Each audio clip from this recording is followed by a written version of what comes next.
Hi there, my name is Monika Sudakov. I'm the chef and owner of the Chestnut Street Inn in Sheffield, Illinois, and today we're going to bake the world's greatest banana bread. And I know it's the world's greatest because my husband says so.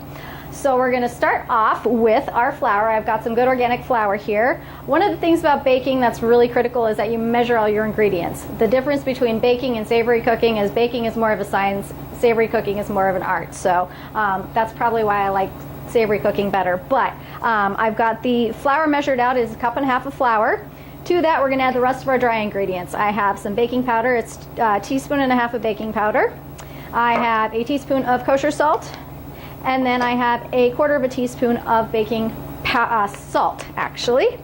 And then we're going to add, this is kind of my favorite secret ingredient for most of my baking. It's Moroccan coffee spice. It's a combination of cinnamon, cloves, nutmeg, ginger, cardamom, and anise. It gives it really great, almost like a pumpkin pie spice sort of a flavor to it. I'm going to eyeball that one. I know I said to measure, but this time I'm going to eyeball it. That one you can't go wrong.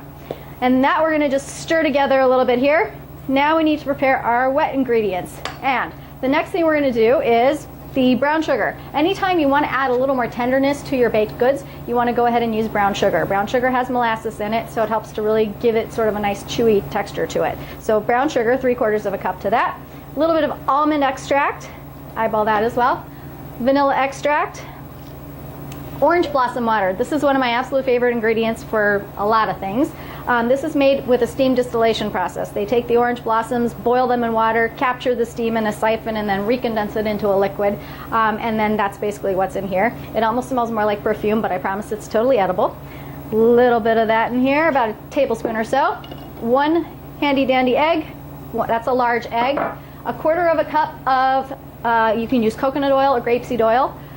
And then this is the time to use your really old, nasty, sort of beat up, mushy bananas. So we're going to pop all those in there. It's going to be 3 of these bananas. And I use a old-fashioned potato masher for this. It's way easier than any other device in the kitchen. And plus, then you get 2 for the price of 1 in terms of what you're using your potato mashers for. And we'll mash all the wet ingredients together. And then we're going to fold those in with the dry ingredients.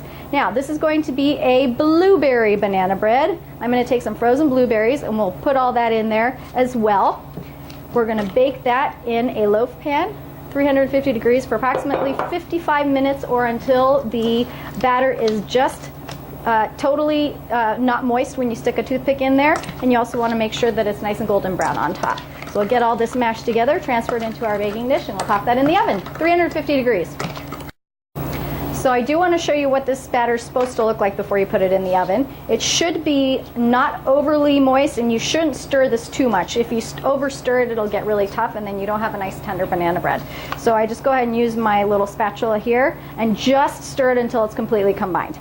So I don't know if you can see that. Tilt it a little bit for you to see there. Good deal. Alrighty. And then I have my frozen blueberries. We'll add those in there as well.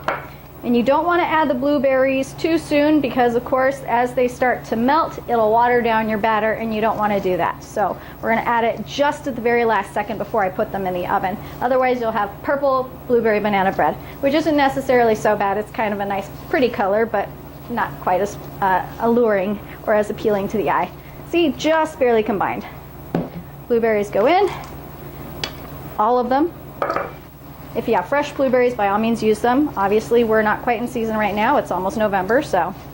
And there it is, into our buttered baking dish, and then pop that in the oven. And we'll see when it's done. Tell me you don't want a bite of that. Perfect, straight out of the oven. And we're gonna take our toothpick. We want to stick it in the middle, test it, make sure it comes out nice and clean, which it does except for a lot of blueberries. I might have gone a little overboard on the blueberries, but you can never have too many blueberries. So we're going to let this cool completely, and actually I'm going to let it cool overnight, and then this will be served for breakfast with our lovely frittata, and you're going to have to stay tuned for that one. Tune in next time to see the recipe for the frittata. Make sure you check us out on Facebook, Chestnut Street Inn, and you can follow us on our website, www.chestnut-inn.com. See you next time.